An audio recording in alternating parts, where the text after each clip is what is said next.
तो आज मैं बात करने वाला हूँ काजल अगवानी के न्यू भोजपुरी मूवी सॉन्ग, जिस सॉन्ग का नाम है बधाइया अंगना में बाजी।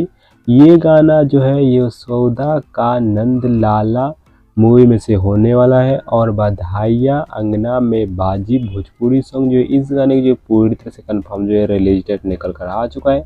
लेकिन इस गाने की जो पूरी कंफर्म जो है रिलीज डेट जानने से पहले हम इस गाने के बारे में जानते हैं। इस गाने के सिंगर जो है शिल्पी राज जी हैं और इस गाने के लिरिक्सर जो है प्यारे लाल यादव जी हैं और इस गाने के म्यूजिक जो दिए हैं ओम झा जी दिए हैं। चलिए मैं आप लोगों को बता देता हूँ बधाइया अंगना में बाजी इस गाने की जो पूरी तरह से कंफर्म जो है रिलीज डेट।